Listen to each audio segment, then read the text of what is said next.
All right, we are live. This is episode 4. I want to say 4 or 5. I can't remember. Do you remember? Do I you remember think it. the? I think it's 4. Yeah, I think Okay, it's 4. okay.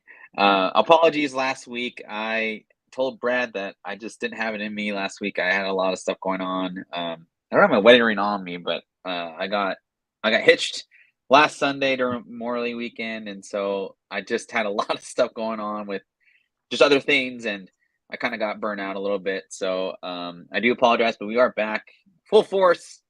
Summer, it's hot, all that good stuff. How are you doing, my friend? I'm doing good. Yeah, I've had a busy week. This whole week is pretty busy, so that's exciting, but it's also I'm always thinking about what's the next thing. What's the next deal going to be? So while I've got several in the works, it's always like you got to look ahead, always be out in front of it and see where your next paycheck's coming from. You know, that's the life of being in sales, I guess. You know, Yeah, high yeah. risk, high reward. It's pretty crazy too. Like we're not in like not just in lending, but in real estate, but also like in any type of sales. It's so like for I think for us, it's more like we're closing our deals, and then we are pushing forward to like 2 months out. And if we don't have something in the works within 2 months out, or just a pipeline, you know, extending past your current month, it gets a little nerve wracking, to be honest. I know I have a lot of friends that are recruiters here in Washington, Seattle, what have you, and their projections are like 3 months out. So when they have a placement, so it's basically when they close on a recruitment or of an employee, that employee has to hit the 90-day mark, otherwise they don't get paid. So it's an even further kind of deal, and kind of what I'm seeing as like in the Pacific Northwest here, as far as tech is concerned, is the hiring freezes aren't really helping with tech recruiters, and in fact a lot of companies are downsizing, like they're just getting rid of departments, or they're just saying, hey, like, um, no one's buying our product. I just We got it. have too many salespeople. Just got chats disabled again. Oh shoot. Okay, hold on a second. I God, said I knew the darn it. usual suspects would normally be in there. Okay, hold on. I was listening to what you were saying, but I said let me go. I was going to pop in there and but of course, All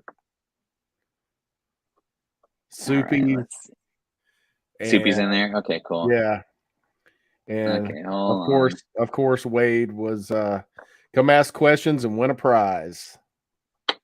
Let's see here. Hold on a second. It's like a default setting or something. Interesting. Okay, let me see.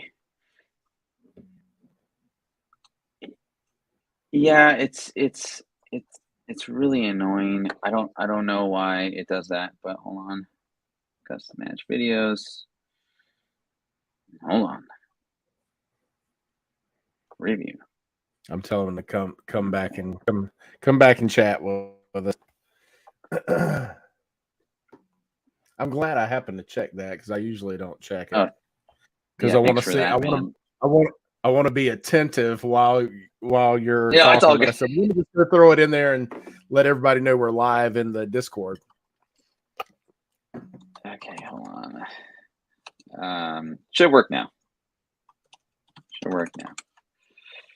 Okay, sorry about that, everybody. But kind of what I was alluding to is a lot of people, or there's, it's if you're in sales, right? It's all about like projections of not just what you're currently working on, but what you're planning to close like months out. And depending on what sector you work in, like recruiting, you know, if Microsoft, I'm just using big companies, Microsoft or company one, company A, B, and C aren't hiring, and that's your exact sector, like what do? Like you can't just live on a salary, because that salary is not gonna isn't what you pay, or that's not what you live off of, or you don't you kind of project what you're going to make or whatever. But I think it's for us it's like a 1 to 2 month projection forward. So like even though we're in June, you and I are probably looking into July, August for kind of projecting what we're going to be paid in the next like couple months. And at least on my side, it's the tough part for me is that clients or people I talk to, they're just really stuck on the rate of loans and the cost of a home of what versus what it was a year ago. And whether they own a home or they are renting or living at mom and dad's, what have you, that's deterring like their risk aversion or their goals in regards to trying to purchase a home. At least from what I see here. What about you? Yeah, it's there. I've been looking at ways to get past that, like objection handlers and that kind of stuff. And it's something I actually kind of started thinking about it when you mentioned this the last show. Um, Mhm. just how do we present our information? I mean, I'm not pushy. I can tell you're not a pushy salesperson type. So how do we educate people without them getting the feeling that we're, oh, well, he's just in it for the paycheck or whatever? I mean, Sure. because what you said on that show was legitimate. I mean, it's if you're okay, the interest rate goes down and the prices. I mean, they're one of the things I'm gonna.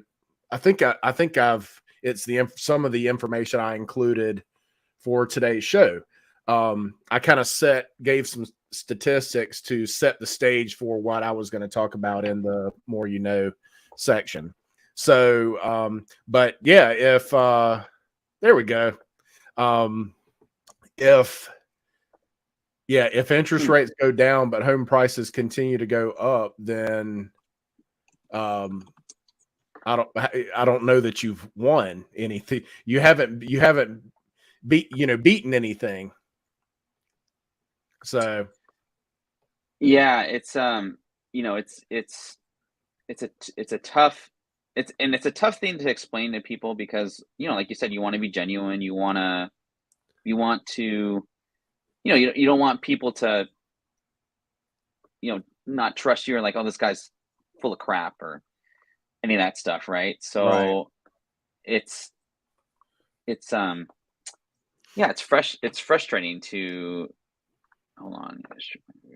I if it's got me thinking about having something physical. Now I probably am in uh probably do more in-person interaction than you do um overall, but I was thinking about having something like, okay, well, if you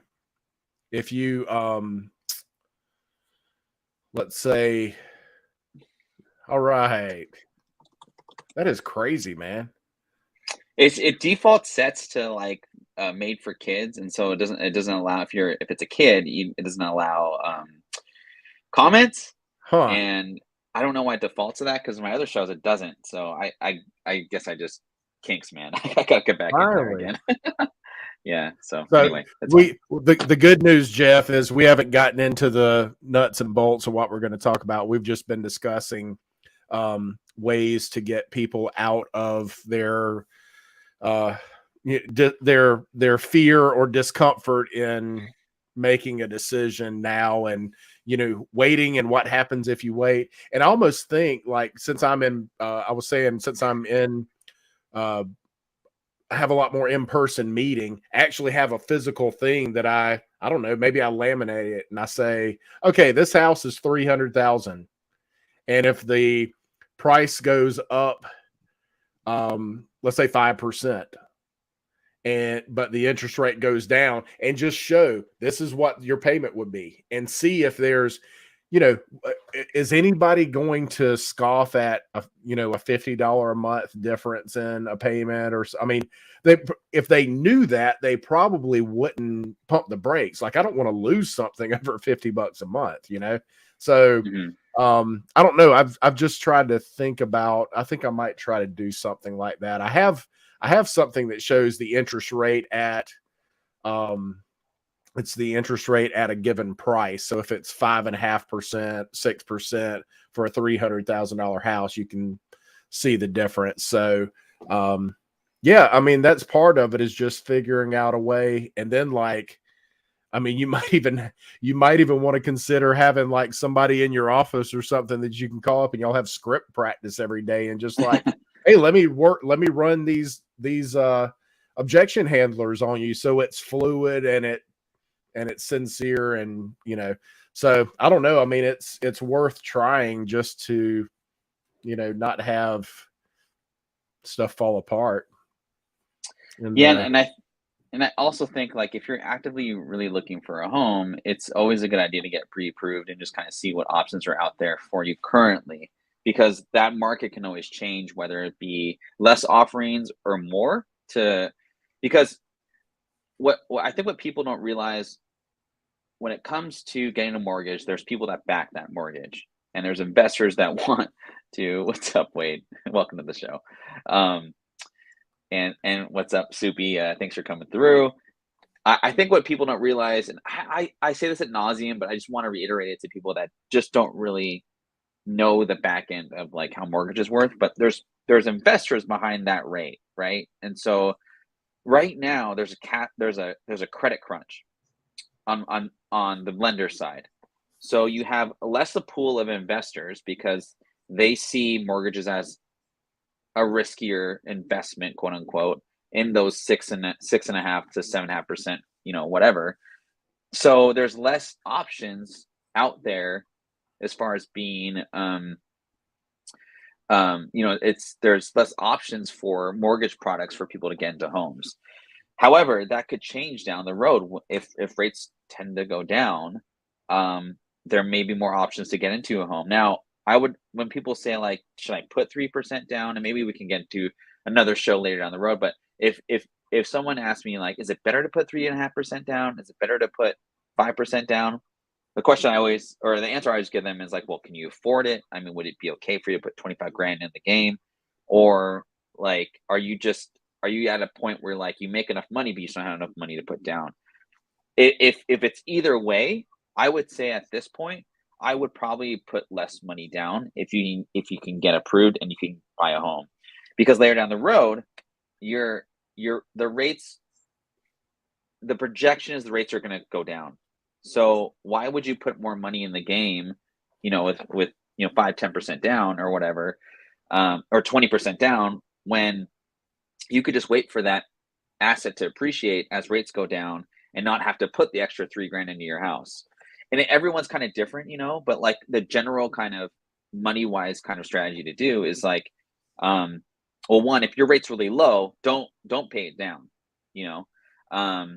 If your rate's kind of that mid kind of like 4 to 5%, then yeah, it's probably good idea to kind of put money down towards it. Once you purchase a home. But like when you're initially looking for a home, like 5 to 10%, if you can afford it, is a good amount to put down, in my opinion, for the lender side. What does that affect you on the buyer side, like with real estate or buying, selling?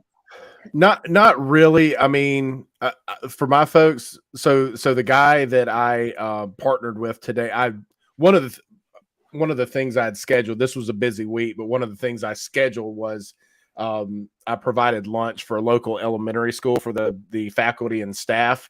And one, it's an appreciation thing, but also, hopefully you build relationships and it leads to some business down the line.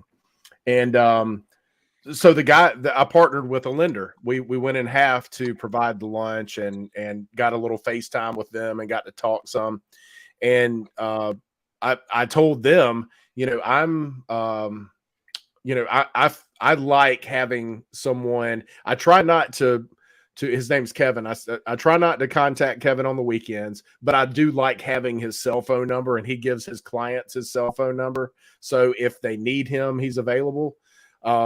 There's some security there, but I just like that I can turn my people loose with him and don't have to worry about anything. And they're going to work out the the detailed, they'll work it out the way that works best for them. In general, I tend to agree with your strategy of like not tie up your money. I would look at it as a temporary thing because I mean, who knows? You might be refinancing in 6 months, or I Ex- mean, you know, Exactly. And I would also suggest probably not get an arm unless it's like a 7 to 10 year arm. Um, because I don't. They're just really tough. They're expensive loans to do. Um, Again, we'll probably do. It sounds like it'd be a good topic to talk about in a like a specific topic on the show. sure, I'm gonna get in the slides real quick, but I wanted to kind of address Jeff right here. Um, he's self-employed. Looks like he lives in Phoenix, which is a great area for housing. Past couple years, I have a lot of friends moving down to Arizona for warmer warmer weather specifically, but just the houses are really good there. The housing market blew up ridiculously, and I bet it's because of the influx of people, and especially like there's so many different factors in 2023 versus 2008 that are just so different, especially with I think the migration of people leaving California, Washington, the coast cities and going to Arizona, Texas, what have you, for whatever reason, whether that be they just want a warmer climate, less expensive to like live, and it's hurt the housing and rental markets in those areas. And as self I deal with self-employed clients all the time, and it's always a tough subject when like they project they make 10,000 a month, but their taxes say they only make 3,000 a month. I would say like if you really are just curious of just seeing what you're getting approved for, you can always make application with a lender, not have them run your credit, to kind of get in touch with them and tell them what your strategy is. And like I've done this for 3 or 4 different self-employed clients, like, hey, we ran your 2 years taxes, and I haven't run your credit yet. I don't want to hurt your credit if we don't have to. But it looks like you're making, 6 grand a month. Is that going to help you? This is how much you can afford based off just before running your credit and all that. What do you think? And it's been a good strategy, I think, for self-employed borrowers to say like, oh, thanks. I don't think that's going to do it for me, based off my other expenses, or yeah, let's give it a shot. And it's worked both ways. And I think it's a good service that, if you have a good relationship with your mortgage lender and ask them questions, it's we're never going to be like, no, we don't want to deal with self-employed, borrower. A lot of people are yeah. self-employed, so um, in some ways we are both self-employed, and in some ways. So yeah, if you're ever just curious about it, Jeff, I mean, I'm more than happy to just at least look at it and see what the what a mortgage would look like for you and any of that good stuff. But And if you've got a yeah. below market rent rate, that's really good. And Hmm. maybe the landlord is rewarding you for being a long term tenant. That's a good thing. But I've got two people right now who had their rent raised on them. Like one was $200 a month, the other was like $400 a month, and Hmm. so that I mean that happens out of the blue. Then suddenly that's like a gut punch, I mean, so everything Fer just said, I think is a good idea just to check to see. And in most cases, like, and I know Ferg's talked about doing this for his folks too, but you can help guide them. You can be pointed in the right direction. Like, okay, we know what the your strengths and weaknesses of your situation are. So let's work towards balancing that stuff out and getting you in a position where, hey, we've got a plan in place to to where you're paying yourself, you're owning your own home instead of paying somebody else's mortgage. So but Yeah. hopefully you got a great landlord who's giving you a good rate because you guys are good tenants. That's really nice. Yeah, and again, Jeff, I mean, that's awesome. Every situation is different, right? And it's like I said with people that are just kind of on the fence about it. You're never going to know until you apply. And I'd rather like I don't know how many people I've dealt with that have like a 580 credit score, and we bump them up to 640, and they're like, "Hey, I found a house. Great, we can give you 4 more products that from 6 months ago."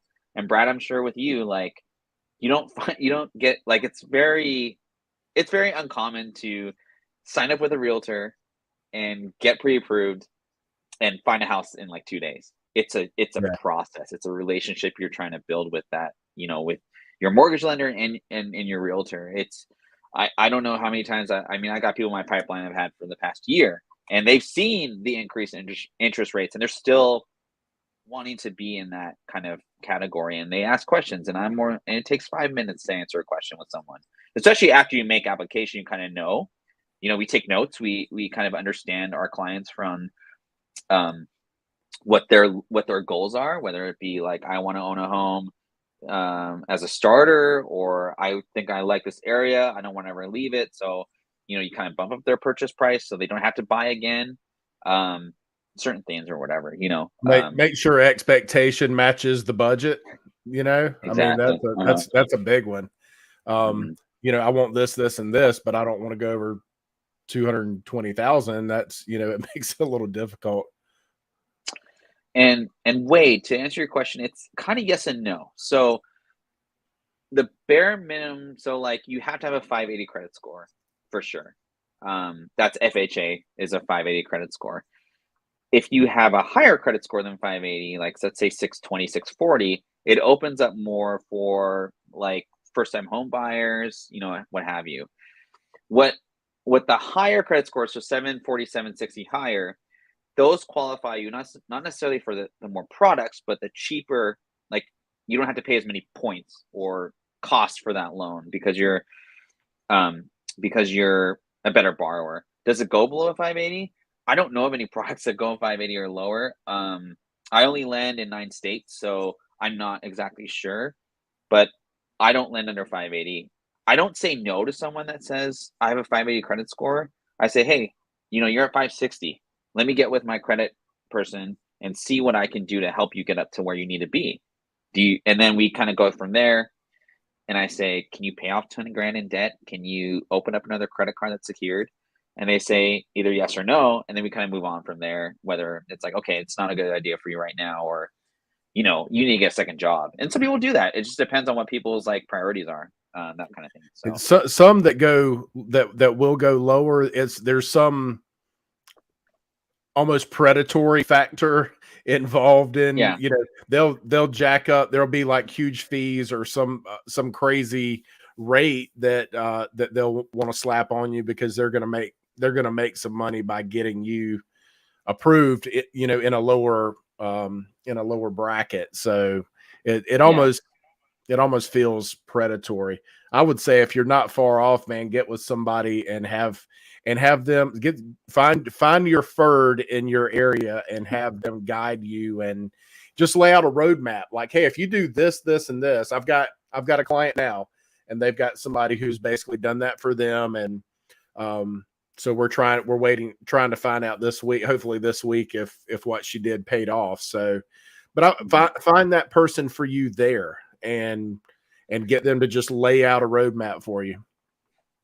I mean, Jeff, I do lend in Arizona, so I mean, if you ever, like, honestly, Uh-oh. if you ever have questions about it, like, just hit me up. I could do it on a professional level. I could talk to you over the phone, or if you're just like, hey, just like, send me text. I got, That, or like a DM. It's all good, man. that's So awesome. We're 4 shows in and we've never talked about the different states that you do. Where do oh, you tell the folks? Tell the tell the folks, folks. because like if they can use you, he didn't know. So if they can use you, they should be. Yeah. So I deal primarily in Washington, obviously, because I live in Seattle. Oregon, Idaho,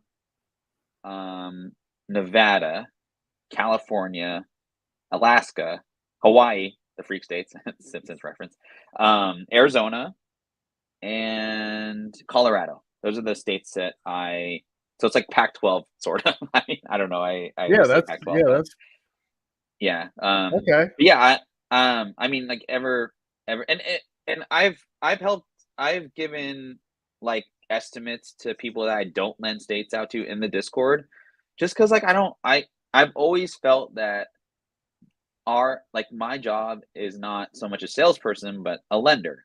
And I also represent my company. And the company I work for has been very gracious to me in regards to taking me back after I left for a year and a half. And just the company I work for is just a great company. So in loaning, doing loans, yeah, I mean, priority is to put money on the table, but at the same time, I have to represent my company and also do them right as well by finding good clients and servicing those people as well. The mortgage company I work for, it's a bank, so it's we're very service based, whereas like brokers, which is fine, however people want to do it. If you get a good rate with a broker, your loan's gonna get sold off. So we're more of the like, hey, we have more products to offer because we are a bank, so we can kind of couple along like a first and second mortgage to help you get that home and have it be either more affordable or just easier to get. But we'll be with you for the whole ride. You know what I mean? Like that full 30 years or however long it takes you to pay off that mortgage.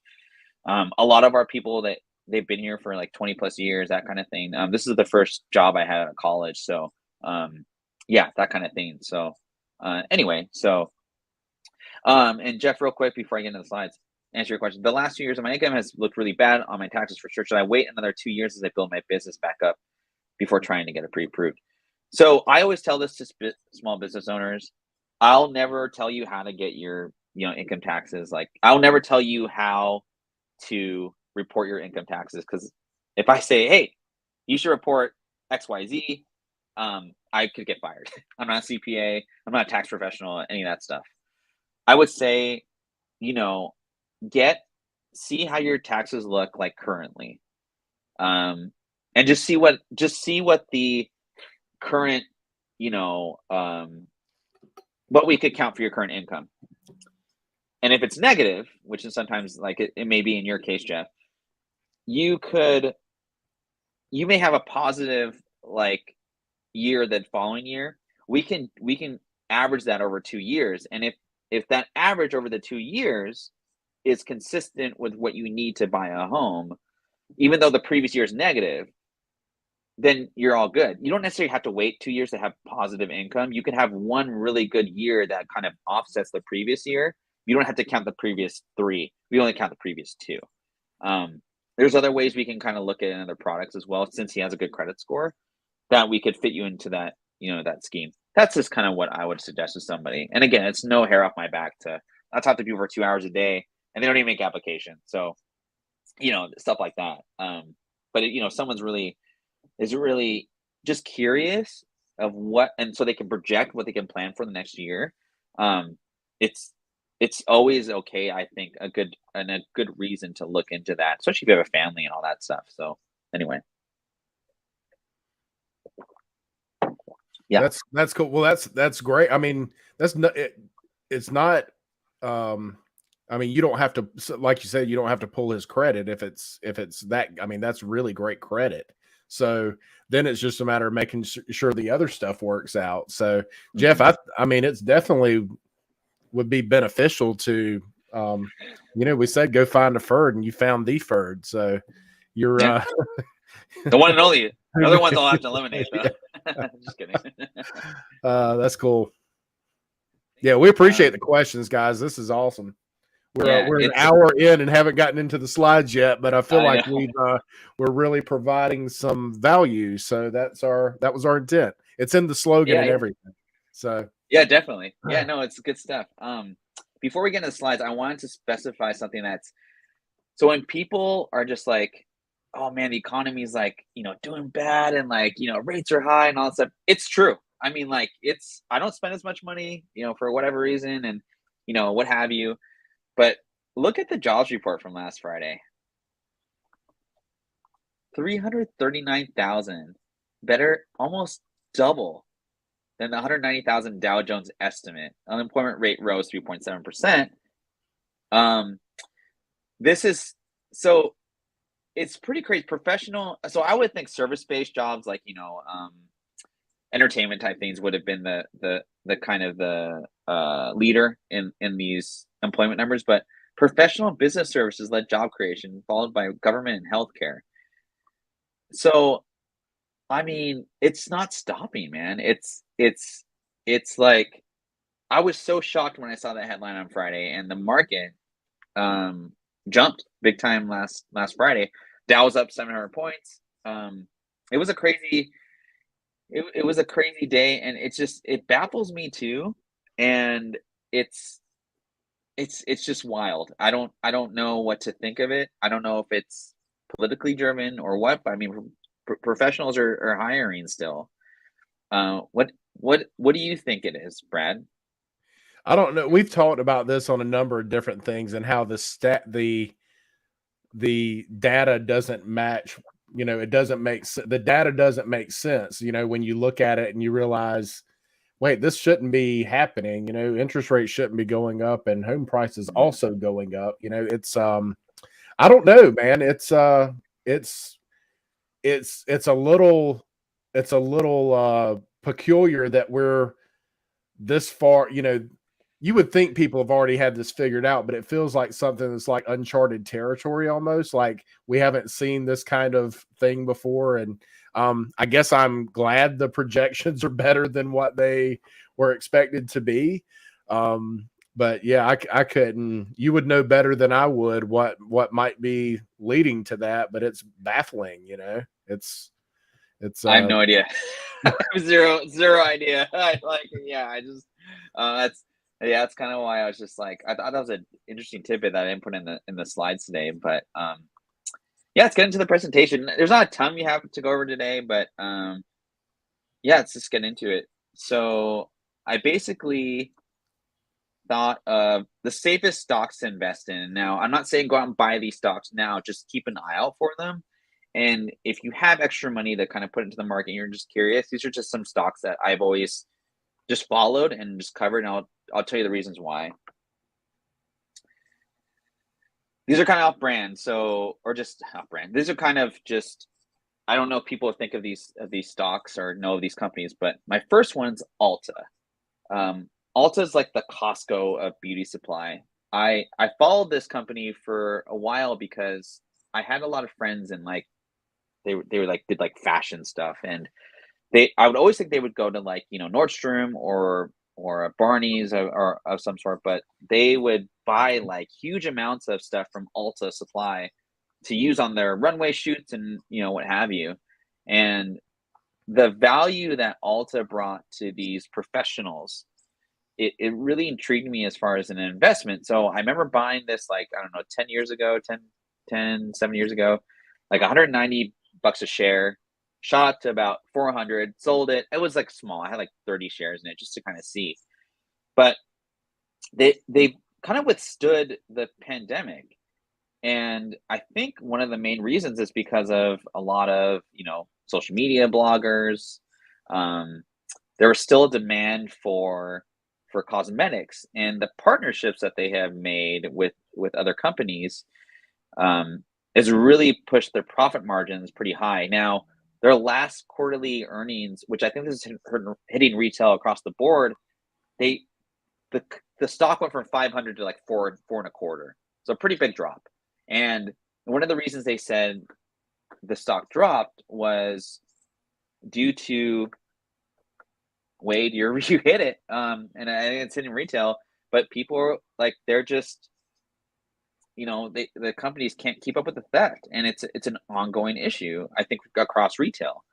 Um, do you guys have a lot of Altas in in the South Ye- Carolina area? yeah, we do. Yeah.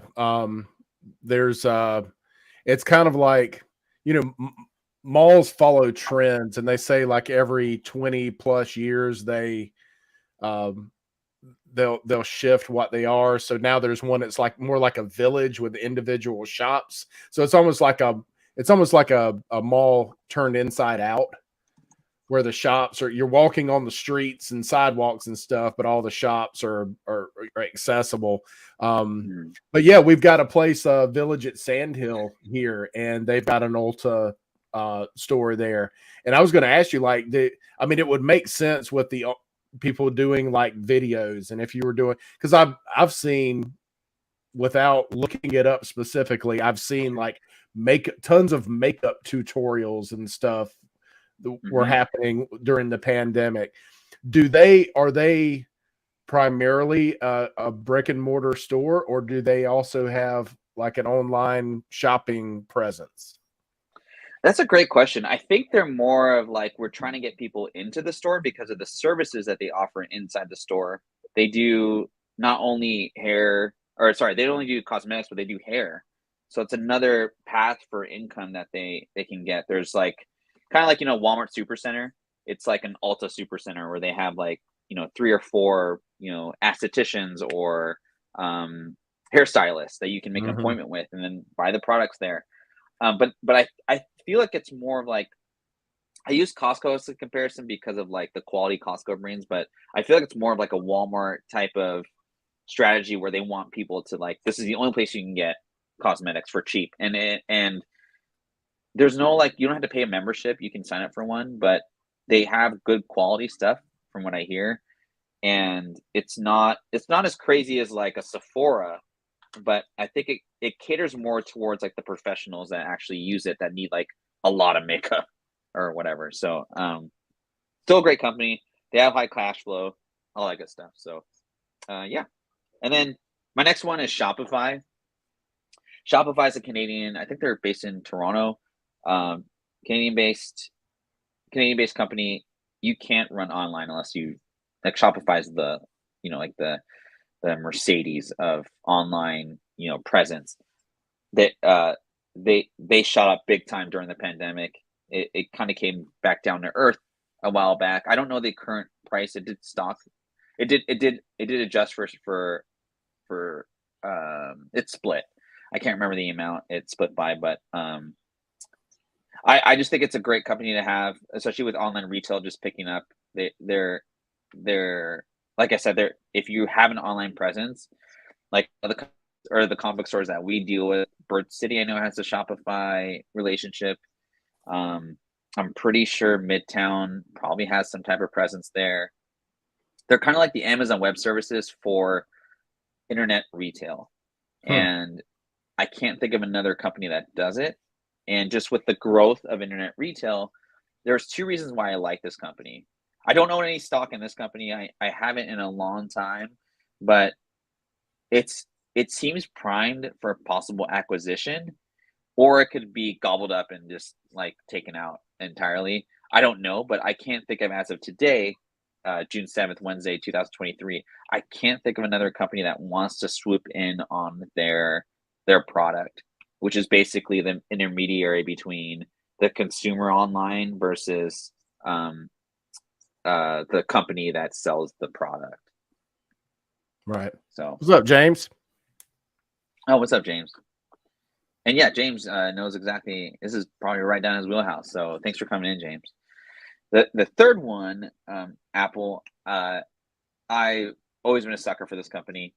Um, we even they even came out with a product on Tuesday that could kill or not kill, but that that could revolutionize an industry with VR and the metaverse, all that stuff.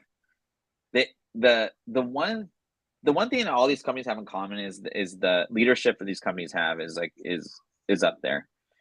And the crazy thing is during the pandemic, a lot of tech companies like I mean, my company hired a bunch of people.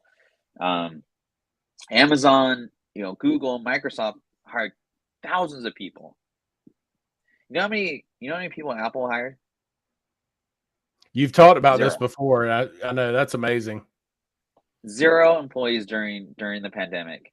And I think it's just because they said, look, guys, like this may be the new normal later on, but it's only going to be temporary, this growth.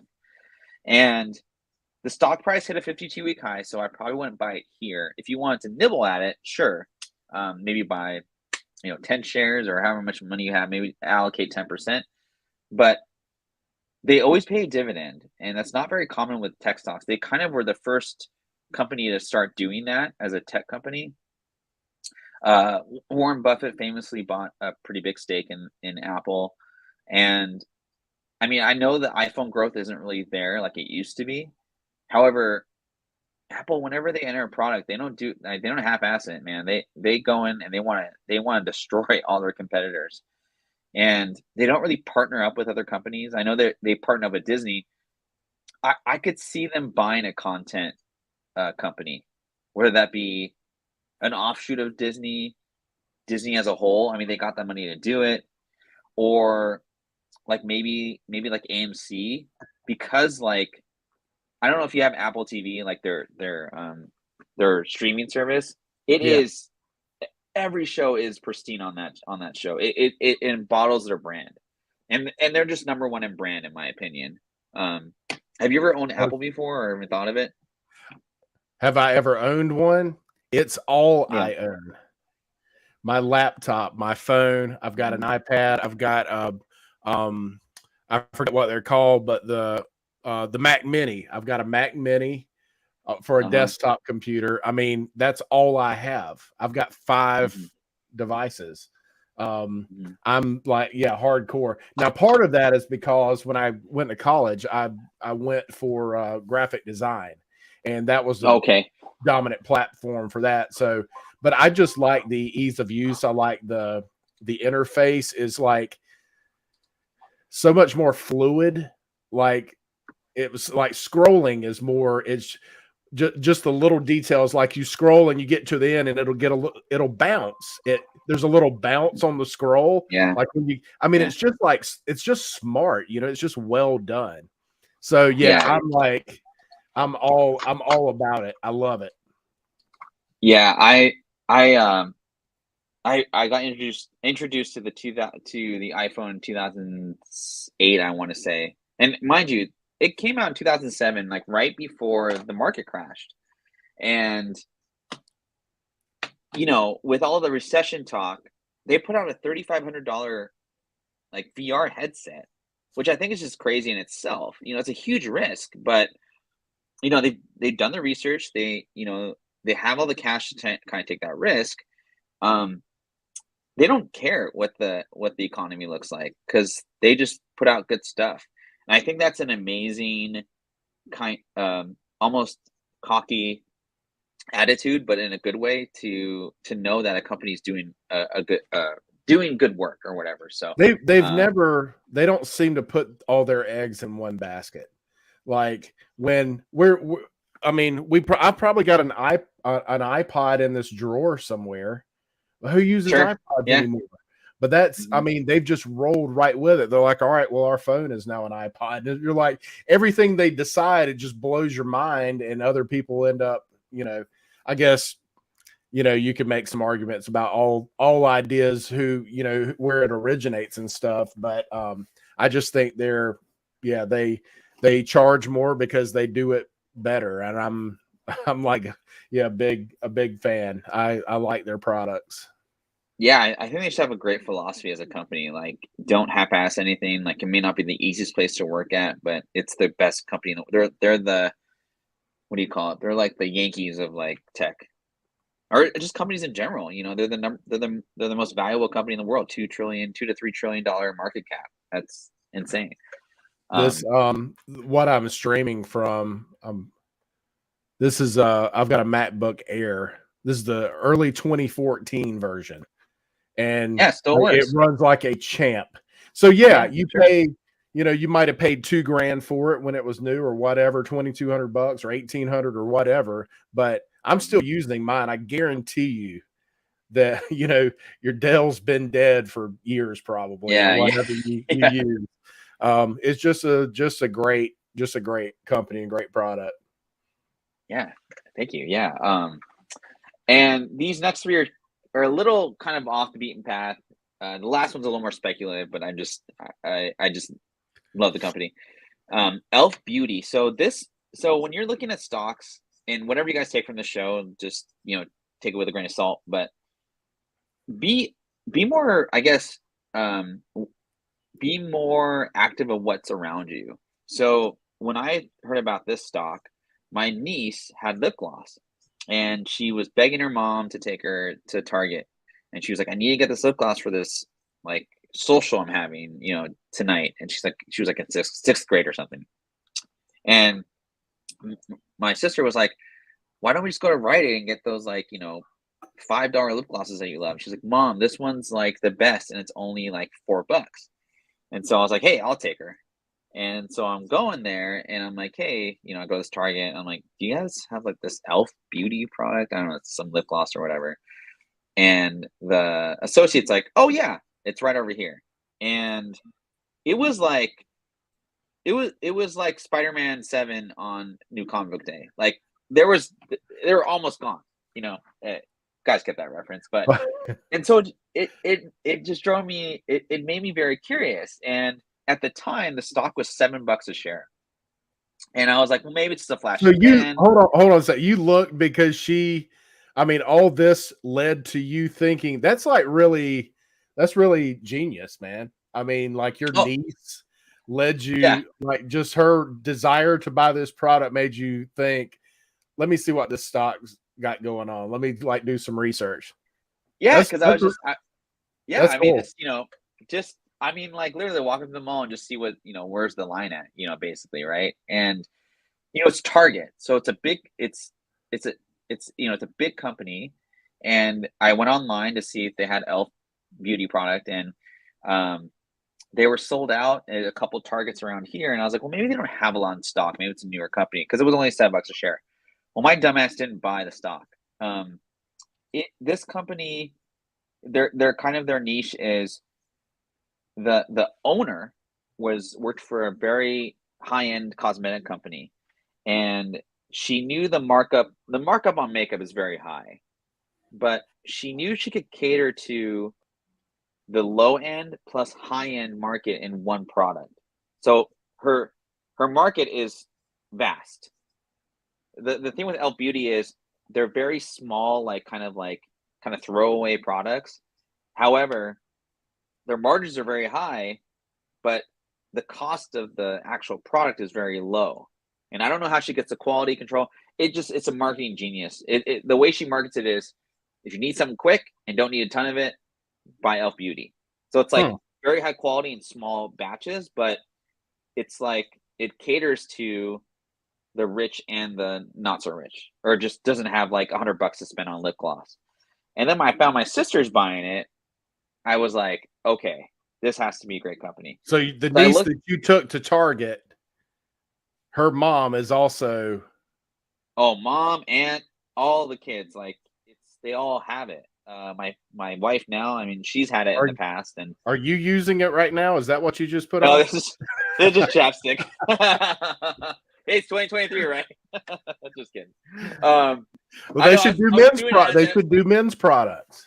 they probably could, right? Seriously. But yeah, so my dumbass, not following my own wisdom or foresight, it's $118 a share now. Holy Um, cow. How yeah. long ago was it that you took her to Target? When was Oh this? god, it was just like maybe like pandemic times. It was yeah, it was during the pandemic. I can't remember exactly what time it was, but yeah, it was during the pandemic because I So about remember 2 years ago? probably 2 years, maybe a year and a half. But I was gonna buy it for her own account that I made for her, and I just fell asleep on it. So sometimes great ideas, it's all about execution, man. Like you got to execute, right? So, Do the research um, and never pull the trigger, then the research I doesn't yeah, really and it was matter. yeah, and it wasn't like it was expensive stock. It was like $7, $8 a share, and I just didn't think of it. I don't know. I had work to do. I don't know. We Uh, always think we got time to, nobody else is looking at this, so I got some time to pull the trigger. exactly, it is what Mm. it is. But kind of that's what brought me to this company. I wouldn't buy it here. It's $118 a share, but just another is more of an example of like what to look for when you're like thinking about buying stocks or just are curious about it. I don't know if Percy's in the chat, but he was talking about EVs, and I'll get to that in a second.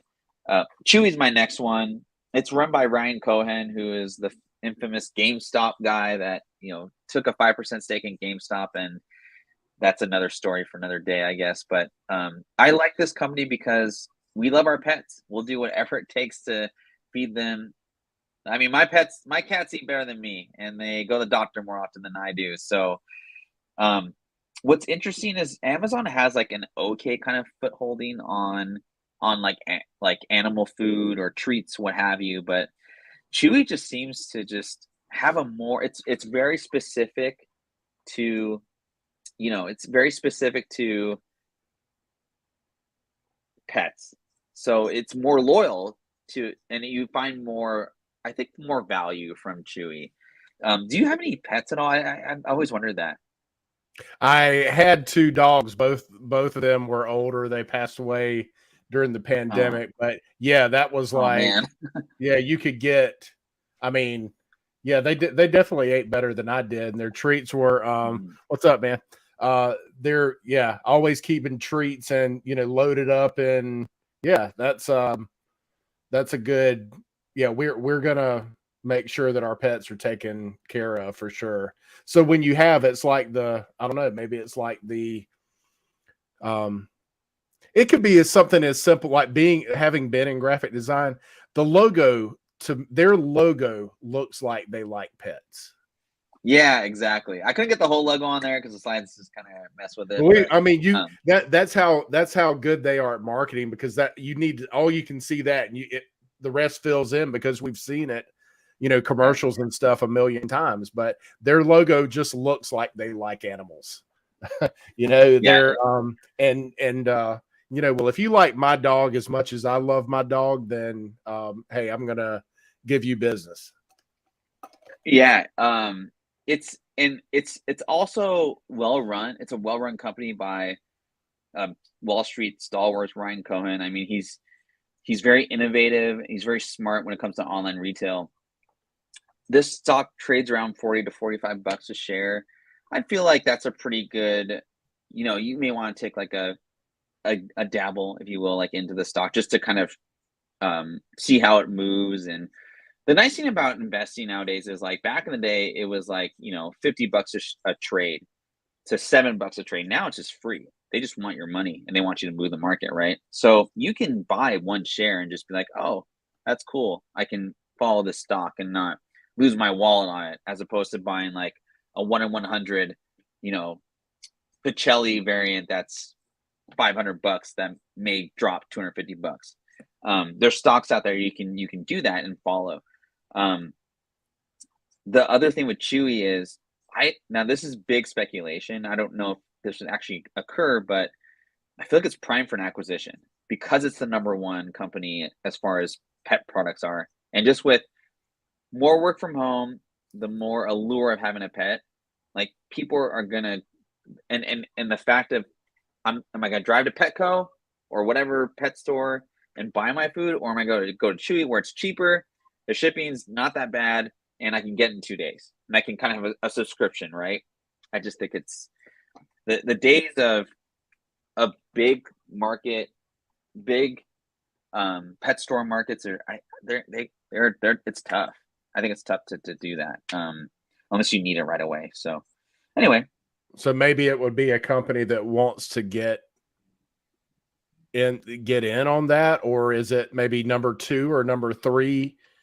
Maybe they, merge or something to in order to because it's getting tougher, maybe they merge to corner the market. I mean, not monopoly, but maybe yeah, they combine forces to get a bigger market share or something. I don't yeah, that's that yeah. I No, was posing that as a question actually. Not I didn't say it that way, but I was oh just yeah, yeah. curious if you how you like is that what would would it be somebody in a different space that wants to get in this space, or would it be a number 2 or number 3 that says, "Hey, they're looking to sell, and maybe we could, we pick up that market share, and then suddenly we're number 1." And Yeah, I mean, to answer your question, no, it's a great question. I don't think Petco would have the cash to do it.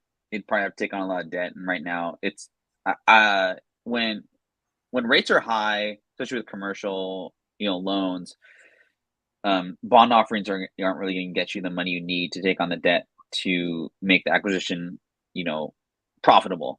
So you're looking at companies that have a lot of cash. So obviously Apple's not going to do it because that's a weird space for them to be in, but like Amazon could if they feel the competition isn't just they can't get over that competition.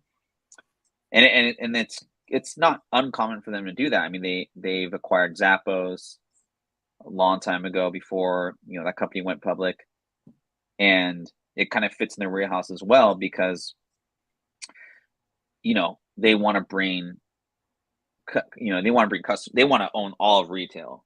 Amazon really wants to do that. And if they look at Chewy and they want to get into that space and they just think, oh man, we can't compete with these guys and we want to take over that space, why don't we just acquire them for, you know, $90 a share, do their due diligence and all that. So, but I feel like they would have to use all cash because rates are so high to acquire them.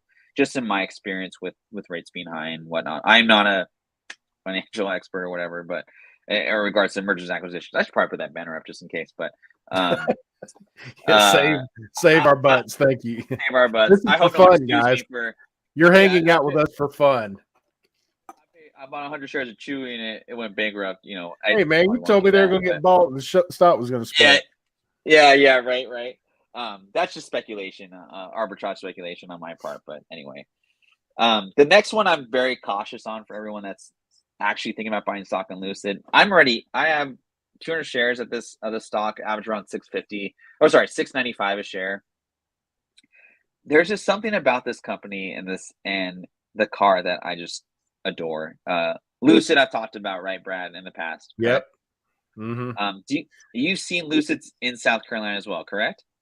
I have not in the Midlands, Okay. but that doesn't mean they're not.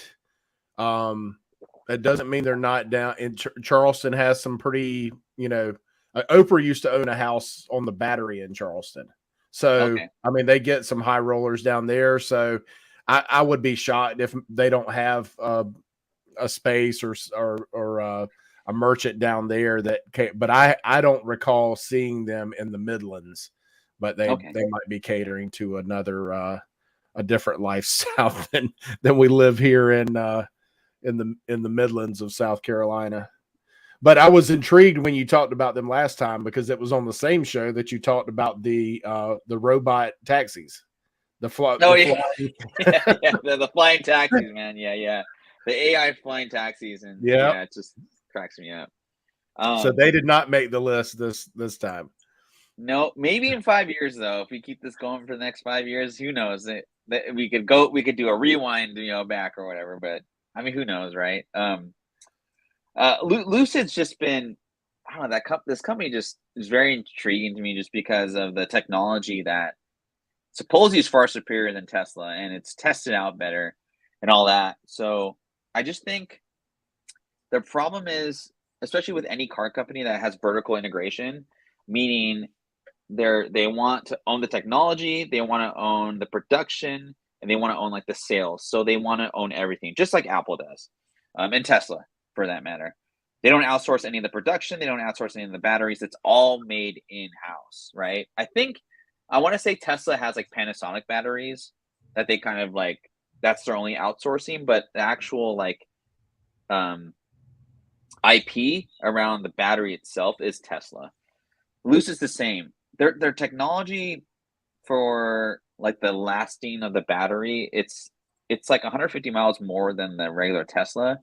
It's just they have two problems. One, it's really expensive and it's really tough to sell a brand new six-figure car to someone who's thinking about getting a Tesla or even like a BMW or Mercedes electronic vehicle. The other thing too is they have production problems, and I don't know if it's because of lack of cash. They are backed by the Saudi investment fund, so they do have the Saudi investment fund backing them. Um, it's a tough kind of gamble with this company, honestly. Like I said, I have 100 or 200 shares at 695 a piece or a share, average dollar cost average. If it goes to zero, I'm out. 1,200 bucks, right? But if you if the technology takes off and they figure out the production and more importantly they start selling vehicles, this stock could be, I don't want to say Tesla killer, but it could work alongside Tesla and be that other option as far as electric is concerned. So anyway, What yeah, would just kind you of a fun. do? You said they need better marketing. What would you do? I mean, would Gosh, you? What do you think they would do if you ran and they'd have to be able to now their money would have to um they'd have to be able to back up your marketing. If your marketing does what it's supposed to do, which is sells more products, you'd have mhm, to be able to accommodate that increase in sales by production, but or do like Tesla did for I don't know if they're still doing it or not, but where they were, there's the wait list and you got 6 mhm. months or a year or whatever it is. But what if they ran an ad during the finals? Like they've got the money to do that. I don't know if like Super Bowl or like sports running ads would really help them. I think I think what would help them is like there's there's a there's a big opportunity for like a new company like this to really hit social media, and I just don't feel like they've done that in a way that they should. Like rather that be posting videos of it beating a Tesla or a Ferrari or like another comparable car that maybe doesn't run on electric, like a gas car or whatnot. That's what I think they lack in, and I don't see a lot of commercials. Period for Lucid. You see a lot of I don't see a lot of commercials for Tesla either, so maybe that makes sense. But the a lot of the tweets and reports I see about them is how the stock should go up to this much, and they don't really talk about like I've done the research on the cars and the technology, but I don't see a lot of company or I don't see a lot of advertising in regards to the performance or the coolness of the car. I haven't seen one advertisement about the interior of Lucid, which I feel is like the game changer with this car versus any other electric car that's out there. It's it's like a Mac in a car, and it's a It's beautiful interior. it's almost like they should do, if they run, I mean, if it were like, well, it could be social, it could just be a social media campaign, or it could be like I don't know. I mean, physical Yeah, magazines, they've got to do something to get the name out initially. But you know how some of these like the high quality its own vehicles, and I don't know, maybe even Apple's done this some. It seems like they have, but where they just take a picture of the curve of the hood or yeah, something, or and just show the elegance of, or it's just a small um image of the interior, like just a section that just shows one little the stitching on the seats or whatever, just hmm like something to pique people's interest. But I would love to see like what's your marketing plan? Like what's your 5-year plan? Like what are you, or is it, you know, just because you have money doesn't mean you know how to market a product. So yeah. they might have all the money in the world to back it, but if nobody knows about it, it doesn't matter if that you have a product. Yeah, and it's like it's weird because I don't know if they're like it takes a lot of money to develop a car, especially in the way they want to do it. You have to hire engineers, you have to hire not just engineers for computers, but like for hardware, for design, like all these different things, right? And then you have to have vertical integration, you have to have a lot of money to build a factory. And the factory is actually in Arizona. Um, so it's American made, which is cool, but you're not producing enough to. They're setting goals for themselves, they're not hitting them, and that's what's concerning for shareholders. So be cautious if you're thinking about buying this company. I already have it, so but do what you will. It's your money. I don't. Yeah. So anyway, so a little snippet from West Coast real estate that I found. So prices are down here in Washington. 703,000 is the not down, but they're down 3.2% from a year ago. So yes, if you bought a year ago, you're down 3.2%. However, you locked in that rate, so your payment's probably pretty low still. I'm seeing a lot of buyers are waiting for rates to come down. Well, when that happens, inventory is just going to get worse. So when rates go down, the prices will will as well go, or will go up as they are going up right now. And just so people don't freak out, every month is down from year over year because Yeah. last year was so crazy. So don't get freaked out by seeing that. It's definitely different, and it's going to be. And I'm Nostradamus, but I will say that next month is also going to be down from last year, and then the month after that. So I mean, Right. it was just, now we are kind of, it'll be interesting to see like July, August, September, October, because that's when rates started going up, and then that's when things started slowing down. So as the end of the summer compared to last year, it'll be interesting to see how those numbers compare. That'll be cool. Very Yeah, cool. I know. It's crazy. Is like 703,000. That's still a lot for median home price. I mean, that's still really high. It's tough when I was finding these numbers out for West Coast or for Washington. I was just like, Jesus, like that's still a lot of money. Where my hope was that, I mean, I shouldn't say hope. My thought was when rates would come down that either the amount of inventory would go up or the price of homes would start to fall. This is what I didn't take account, and I think this is really important to know what's going on if you're just like, why aren't prices going down? People artificially are fighting inflation right now. Not artificially, or officially, I guess, fighting inflation because they either bought a house or refinanced their home that they bought 6 months prior to in 2020, 2021. They went from a 5.5% rate to like 2.75, 3% rate for the next 30 years. And so they initially, and they put 5% down on their house. I have a perfect example of someone bought a house in 2020, beginning of 2020. Rate was like 5.5%, put 5% down, had mortgage insurance. They refied 8 months later, went from 5.5% to 3.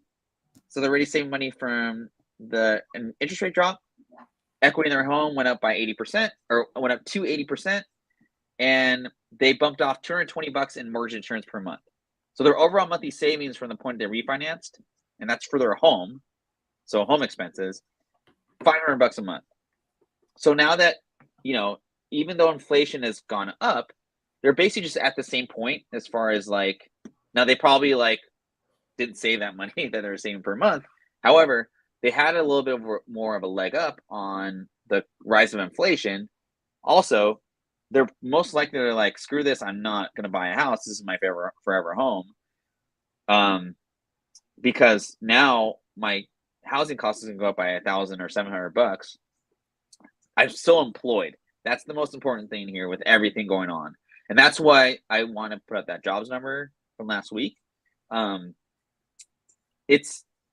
Jobs is still really healthy, even though people are getting laid off. The jobs numbers are still really healthy, and so I don't know what's really going to help supply other than another hot real estate market that people are going to move to because they can't afford the current one that they're in. That's the only thing I can really think of. But like, I don't know, hate on Wyoming, but like, I don't know the only thing I can think of is like, Wyoming becomes the next like hot spot for Amazon work from home employees. It's just really weird. I don't know. What do you think? Yeah, it is going to be interesting. I called, one of my phone calls today was to a client who 2 years ago I helped him buy 110 acres. It was $350,000. I think I told you about that because your Tell me face, about it's crazy. you were shocked. He took like, I think 13 of those acres. There's an access road that goes to a lot of land that's behind that. That's behind his property. So you've got this right of way easement that it's a dirt road that cuts right through it. That's always got to be there, and we knew that.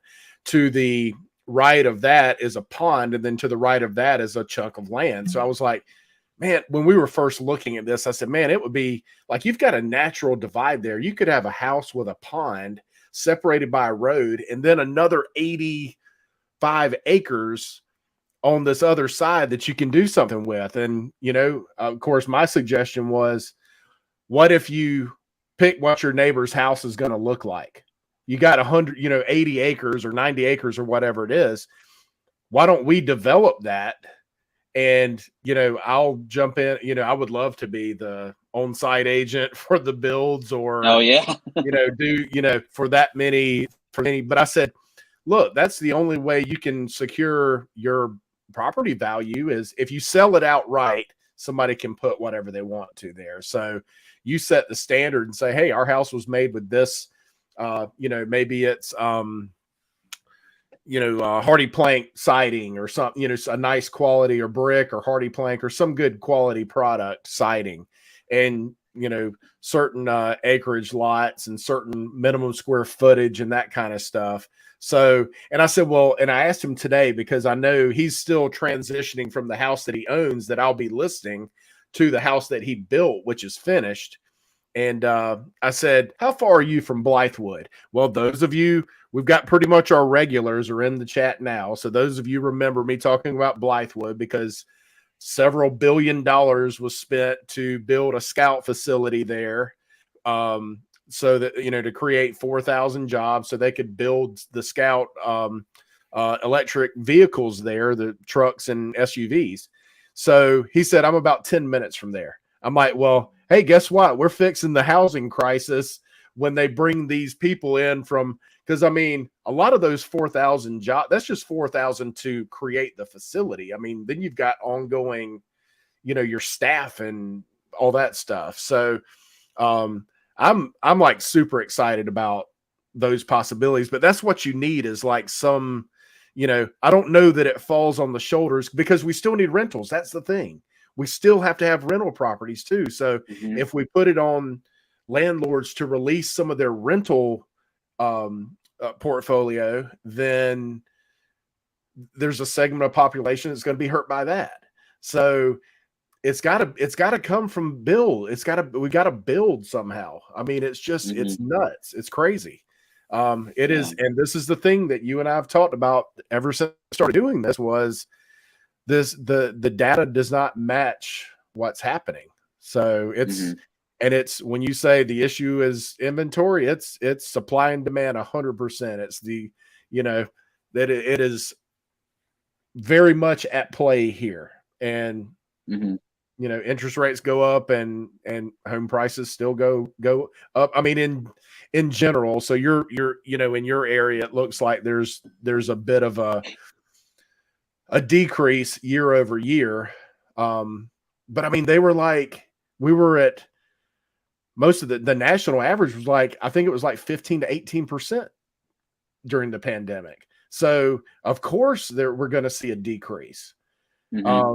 So, so that'll be interesting to track as we get into later in the year, to kind of see like what's really, because it doesn't make sense to us either, folks. We're just sharing the information with you. And I appreciate you guys joining us too. We love the comments. We love the questions. Y'all are awesome. Yes, sir. And this is the info I found for Brad's area. I don't know if does this make sense to you? Increase in listings of 33%. That's probably, I think the median home sale might be a little high, but if it, and I tell you, the telltale will be like May to June. I mean, some of that's, we talked about this last time, but some of that is, if the agent better know how to, better have a good suggestion on list price. You don't want that 60 days to fall on the shoulders of the agent who thought they, who mislisted the home. But I mean, that's probably, I think the median home price might be a little, I don't know, that might be a little high. But I mean, they have said inventory has been increasing, but I'm still having a hard time with quality listings, man. That's, I took a client to see a house on Friday. There was a car waiting on us when we got there. There was a car waiting on us when we left. And and of course he liked that house. So it's like, okay, we're in for a dog fight, but at least we got a dog in the fight. So Yeah, yeah. um and I like part of that. what, but it's, I mean, I saw that and I got queasy because I'm like, I've got that feeling that I'm about to do a lot of paperwork that's not going to lead to anything, Oh because yeah, yeah, yeah. those of you in the chat, I don't know if you realize it or not, but we don't get paid to do paperwork. I know. That's I know. a wonderful side benefit of our jobs. So, Yeah, yeah. yeah, and I found out, I guess sometime Monday, that we did not get it, although it was fairly aggressive. And that's a little teaser for the more you know. I did include some of those, some of the strategies. That's what we're going to talk about, is Oh, strategies cool. in the midst of that. So Cool. All right, what we got next? Oh, credit tip of the day. So this is the quote I had that kind of coincides with the credit tip. Love your enemies, for they tell you your faults. Benjamin is a Benjamin Franklin tip, and I feel like the reason I used that quote was a lot of people. It's whether it's anxiety or fear of just like the response. They kind of sometimes I think consumers look at the realtor, the lender, as like always going to give you a bad answer or a negative answer, and I think it's I think you and I have pretty good bedside manner. It's not like, oh, your credit sucks, like go after yourself. It's more of like, okay, your credit isn't where it needs to be right now, but let's do this to like work on it. And a lot of times I'll get calls from people, and they're like, well, I want to know what I get approved for, but I don't want to make application. And I have to put my foot down and say like, well, I legally can't give you a pre-approval if you don't apply. And they say, why not? I'm like, well, because I'm giving you a piece of paper that says you can buy a home, and I haven't even looked at your credit score or financial situation. So I can't help you. And that's where I get kind of like, I wouldn't say aggressive, but just kind of again, like put my foot down. Like, if you want me to help you, I have to be able to examine your situation, right? It's like going to a doctor and saying like, give me medication. I'm sick. Well, with I what? don't Well, want to do an application, but can you go ahead and approve? Like, yeah, that's illegal. I mean, well, yeah, or just tell them like, I know where you're going to be living next. It's going to be in federal prison, because that's illegal yes, for me to do that. yeah, Um, exactly. it's not that. I mean, it's not. I mean, it's not that big of a deal. I mean, you're doing it for yourself. I don't. You know, people are funny sometimes. Yeah, it's the misconception about my credit score has to be 800 is like so bonkers to me. It's no, just have an income and have at least 580. I mean, that's it may not be the most ideal situation for what you perceive, but if you really want to, if you're really serious about putting skin in the game, or just curious, sometimes you just gotta apply because I can't help you, that kind of thing. So, kind of my tidbit for credit is there, like I said this in the chat earlier about Jeff, or Soupy. There's ways you can apply and just say like, hey, can you look at my income, but not if it doesn't meet this criteria, I don't want my credit pulled. But you have to have those open conversations with your lender before you proceed. And then as your lender, it's my job to say like, well, maybe it's not a good idea for you to apply, or cool, let's do it. Let's have you apply. Let me look at your stuff, and then I'll come back to you with like some more info, and then you tell me if you want to just hit your credit and let's see what happens. And if you're in control as a consumer of how you want the ship to sale. However, I'm in control of giving you the papers to go talk to Brad to go buy a house. So it's kind of a even kind of pull or And whatever. So and let's, can you tell them briefly, just mhm. for those in the chat or for people who might watch it on the rewind, you pull somebody's credit. We're not talking about, oh, it was 800 until he just hit my credit and now it's 600. I mean, Mhm. what can you reasonably expect when you pull someone's credit? Yeah, so it ranges. It can be 4 to as many as like 10. And the reason the range I use is because the lower credit score you have, it might affect you. It really depends. There's no real black or white kind of situation. If you, and the kind of credit that you're applying for is going to affect you more than a different type. So if you're applying for a mortgage, credit card company or credit bureaus or credit companies say that, okay, this guy isn't applying for a Macy's card, for example. So it's a more responsible, I guess, quote unquote, kind of inquiry. So you'll probably, if a mortgage is 4 to 8, if it's like, a credit card, it might be 10, it might be 6. It just really depends on your financial situation. But just kind of keep in mind, if you're at 780 and you're applying for a mortgage, it's not going to affect your rate negatively enough. If you're in like the 750 to 760, it might, but you still might be okay for qualifying for the best rate or least expensive rate, quote unquote. People Well, and usually also that are like the the sorry, question. go ahead. So, quick question. So, also, you're also not going to lock anything until they're like down the road. So, can it mend? I mean, can you make it up? And what's the, um, what are you? Timeline. Yeah, timeline for that. Yeah, so if we have to have so when you lock your rate, you have to have a credit report that's 4 months within the range or whatever. So for example, June 7th, so June 7th, I would have to get an updated credit report if we go past 10/7. However, it's not like I'm going to hit your credit report every 4 months. It's going to be once, and then if we need to hit it again, like in a year, like let's say you find a house in a year, and improvements have happened throughout that time. If there's needs to be improvements on your home or your credit, sorry, we'll probably work through that in the coming year anyway. And there's other ways you can kind of do whatever. And James is right on. I mean, doing cars and all that. If you're shopping around, it doesn't hurt you really. Like if you do multiple inquiries for a mortgage, it's the second one's going to be like 2, the third one's going to be like 1.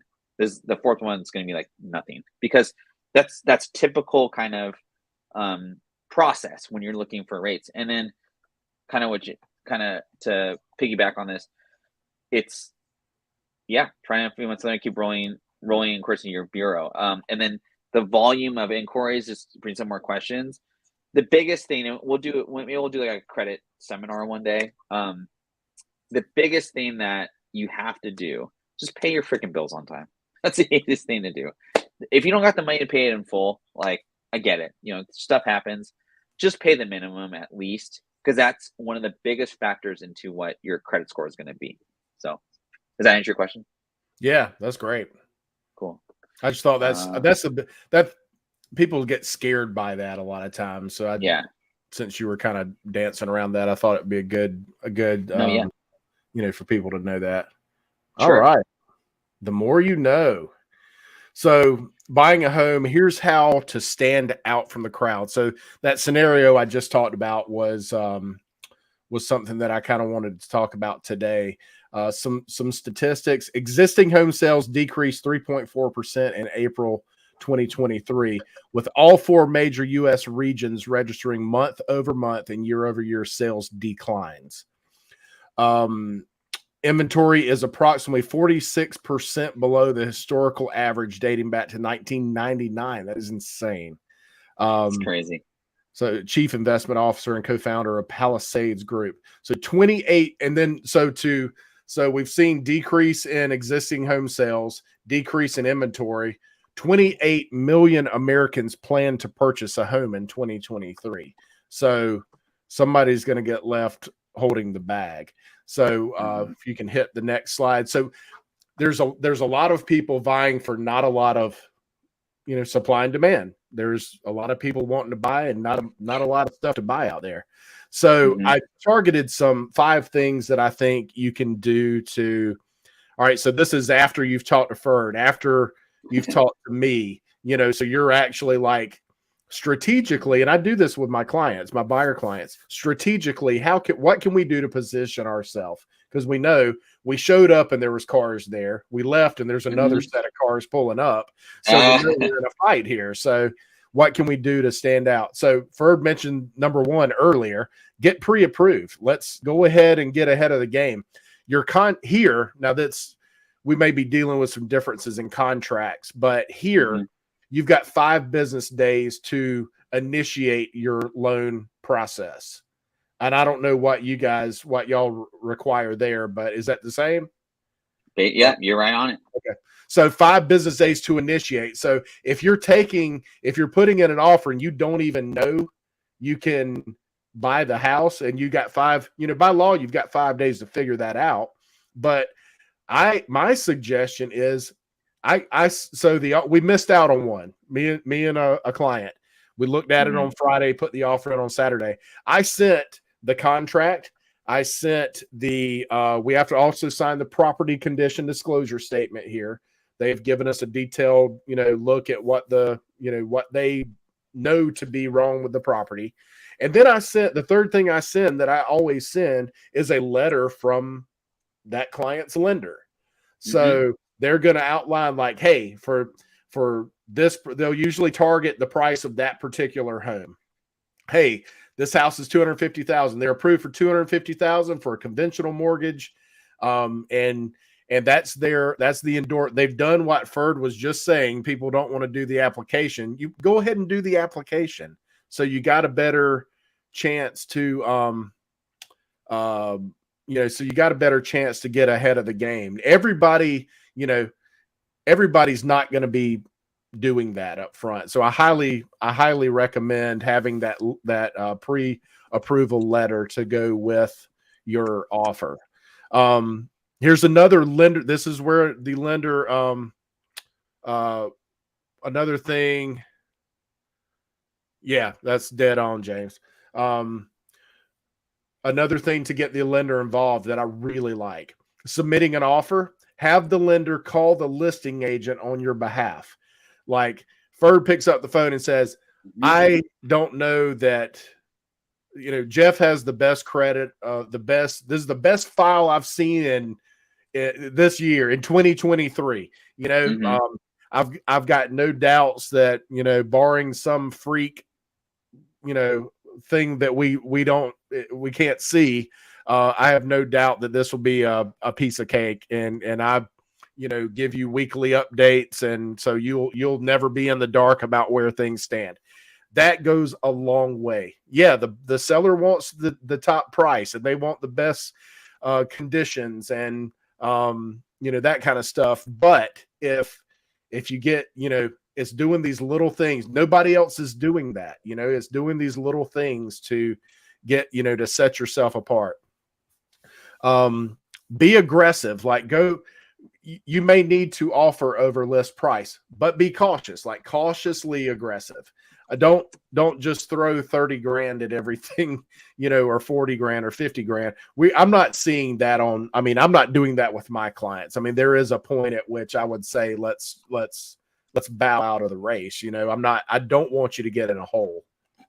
And I'm having those conversations. So a good real estate agent is going to have those conversations with their clients. Just because you're approved for a higher amount, let's be somewhat cautious and realistic. I don't want you to get in a hole. I've had somebody go 15,000 over is the highest I've done. Well, that was they've now got, I'd say, probably about 20 to 25,000 in equity in their house now. So they've made that up and they have equity. So just be smart. You got to have an agent who's going to project and kind of look ahead a little bit for you. Question for you real quick before going on the next one. Do you ever ask the buyer to waive financing contingency without telling the mortgage lender? To wait? No. I've had that happen to me a couple of times. It's very frustrating. How, like? So I'll have like a pre-approval and I'll send it out and I'll like, hey, do you want me to call out to the listing agent and just put in my 2 cents, and or do you want me to reach out to your real estate agent? And for whatever reason, it's a no. The real estate agent doesn't want to talk to me or whatever. And I come to find out later down the road from the selling agent, well, your client waived their financing contingency. Didn't they tell you that? I'm like, they didn't ask me to do that, and you're 50K under appraisal. So I don't know what I can do to help. Um, I always suggest not to waive financing contingency unless we're full underwrite, and we've had that conversation about having more money to come up with if the appraisal comes in low.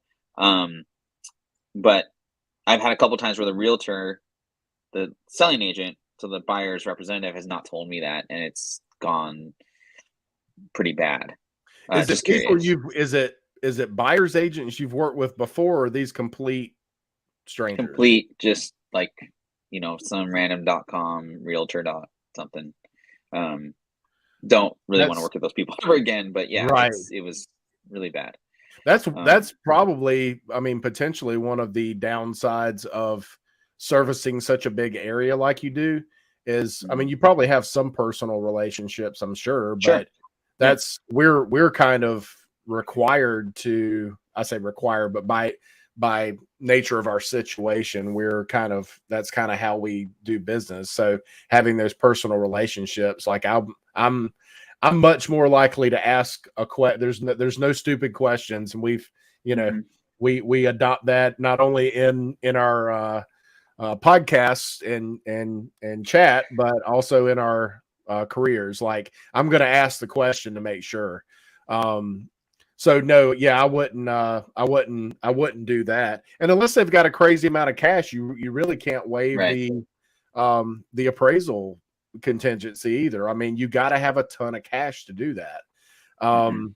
But one thing you can do if you don't have money, um, do and we ended up having to do, this was one of the other things we did on this one this weekend, purchase the home as is with right to terminate. So with right to terminate is you have 10 business day due diligence period. So typically when I put an offer in, it goes under contract, I am immediately scheduling inspections, and I've got 3 inspections I always recommend. I always recommend a general home inspection. I always recommend heating and cooling, HVAC. I always recommend heating and cooling inspection. And I always recommend, because we're in the South and it's humid and moist and hot, a termite inspection. Mm. So Okay. yeah, so that's probably different here than it is for you guys. But here they say termites, it's not a matter of if, but when. I had no Yeah. idea. So That's crazy. termite bonds are a thing here. Hmm. So termite bond is basically termite insurance, and it's treated annually, and they'll do an inspection and that kind of stuff. But those are the 3 that I do. Now, if you're purchasing as is with right to terminate, you get to do all your inspections. If something crazy comes up, then Mhm. you can, hey, we walked around the house, we expected there not to be anything major, but hey, we see termites, or the HVAC Mhm. is 18 years old, it's on its last Sure. leg. That's our opportunity to say, okay, right to terminate is we can walk away. Probably before I get to that point, I'm going to reach out to the listing agent and say, hey, this is probably something that everybody's going to want fixed. So Mhm. let's see if we can work through this. I had that happen as the listing agent on a listing recently, and Mm. uh, those darn foundation cracks. Had a foundation crack pop up, and met a Wow. foundation company on Monday, and yeah, it needs some stuff. But fortunately, see that buyer went over, they went 4,000 over list price. They're buying Mm. it as is with right to terminate. So that's the only thing they were asking for is, hey, let's fix the foundation. So we talked about it and crunched the numbers. I said, hey, they've already paid you 4,000 towards the cost. They went 4,000 over. So that's money that you didn't have to start with. And that's the way I choose to look at that stuff, just to make it, Sure. easier to swallow. So that's something you might want to consider. You're not stuck with the house, if you find things. So it's a pretty good tactic. Um, Mhm. I've even had the 5th and final thing happen, which is have the buyer offer to pay some of the seller's closing fees and Hmm. or commission. So to be competitive, they came over on price, and they also offered to pay like $500 or $1,000 of the seller's closing fees. So I've had that happen too. Okay, yeah, cool. yeah. Mm-hmm. So it could be anything from here. You have to, like, the seller's responsible for paying deed stamps, which are taxes on the sale. So it could be like, the attorney's fees. Any of the attorney's fees, they're filing, filing the deed with the county or whatever.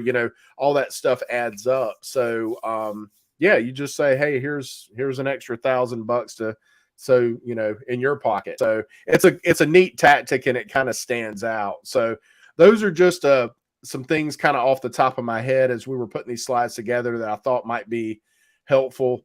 Yeah, if you've got questions about anything, of course you can reach out to either one of us, and we'd be happy to help. We found out FERD is in like 9 states, and I work for Keller Williams. I'm actually in the largest referral network company-wise in the world. So there's Keller Williams agents all over the place. So if you need some direction there, I had to stick with the Ted Lasso thing, man, just because I liked it so much. And it kind of applied to this. But taking on a challenge is a lot like riding a horse, isn't it? If you're comfortable while you're doing it, you're probably doing it wrong.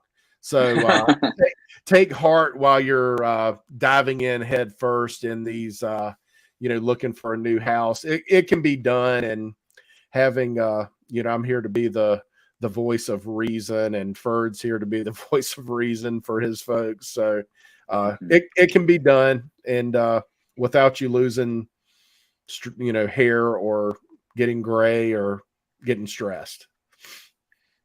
Yeah, no, totally. I think it's always the easier transaction when you have a conversation with, or the mortgage lender has a conversation with the real estate agent, and you kind of say like, hey, we're like in this weird kind of space. Do you think you could run the numbers at like, 10% down? Do they qualify with that DTI being up 2% ticks? And I'll usually just like, oh, are you looking at a house right now? Like, how long do you need this? Like, I can send you a couple pre-approvals, but they can do it, let me CC the client so that we're all on the same page, but I get you, because like they're off at work in a meeting, but like, let's run this. It's just easier of a transaction for your lender and the real estate agent to be on the same page and kind of know what the client's goals are. So if you are like looking at a house, I encourage you to make that relationship easier on the two of them, by either doing like a meet email or whatever, that kind of thing. Jeff had a question for, I think, you, Brad, and James kind of answered it. However, I think from your point of view, it'd be better to kind of have you answer as well. So he's seen Arizona, they're building like crazy, right? And James had mentioned that it slows with supply chain disruption. And the initial question that Jeff had was, investment homes aren't going like game busters or whatever, but like on the actual home purchase side for like first time home buyers, like what are you seeing, like the supply, I guess, where are you seeing the supply constraints, and what exactly is affecting that?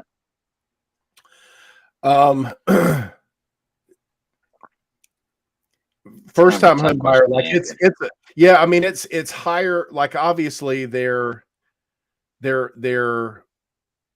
probably buying at a higher, they might be buying. It's kind of weird because you might be paying like second house price for your first house. Does that make sense? Like I know exactly what you mean. Yeah. And it's like, you're not going to be in, I would say,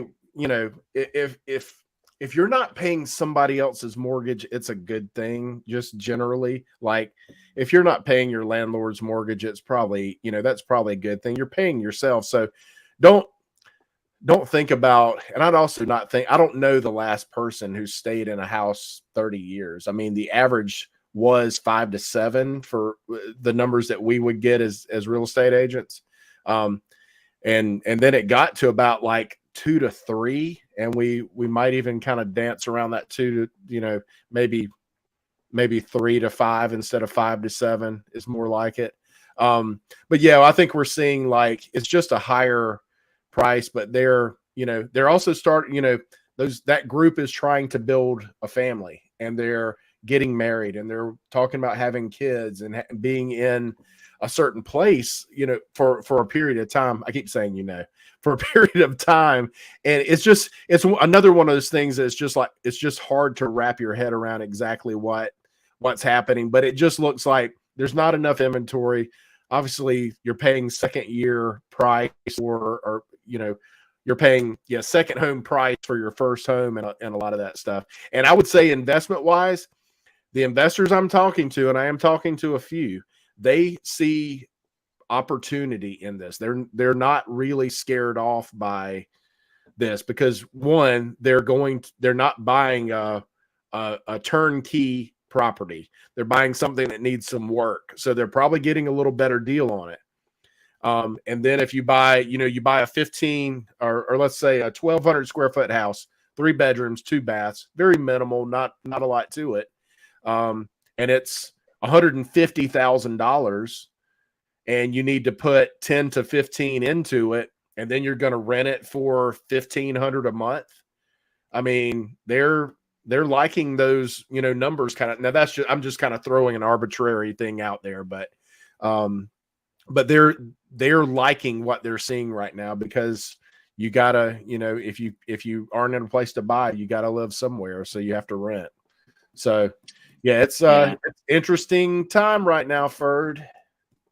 Very interesting. It's really just from my personal experience right now, a lot of investors we don't really offer investment loans. They're just so high that if you have the cash, you're an investor, or you have a HELOC to access those funds at a lower rate, it's a tough one for investors to finance. You don't do I know a commercial, lot. do you? Commercial loans? We actually shut down our commercial unit. We're not doing commercial loans right now. We're just maintaining the portfolio. So the cash crunch, yeah, definitely, Jeff. There's not as much money out there to buy an investment property. You have to leverage your current home, or you just have to have cash. And I don't, Great. or you're buying in a different state and using your equity in your home to buy that. And let's see here, the lady who was about to ask 3 years ago was selling for almost 500K. I mean, yeah, and again, like 3 years ago, she paid 300. The same floor plan was selling a year ago for almost 5. And yeah, I mean, I think there's still supply and demand constraints. I think also with like the increases in wages, like margins on new builds, renovations, they're a lot lower. So these contractors are like, I was making 50 grand a house. Let's just say that. Now with inflation for materials, for labor, there's like minimum wages that people have to hit. It's more expensive to build a house. So like that $50,000 per house is now maybe 30,000, and that pushes some builders out of the realm. I think also and I'm not trying to get political here, but I think migrant work, when there was a lot of, and this I know this because I talked to builders, when there were constraints on illegals or whatnot, sorry to say, that labor was cheap. And it was, not only was it cheap, they worked hard and they were actually skilled workers.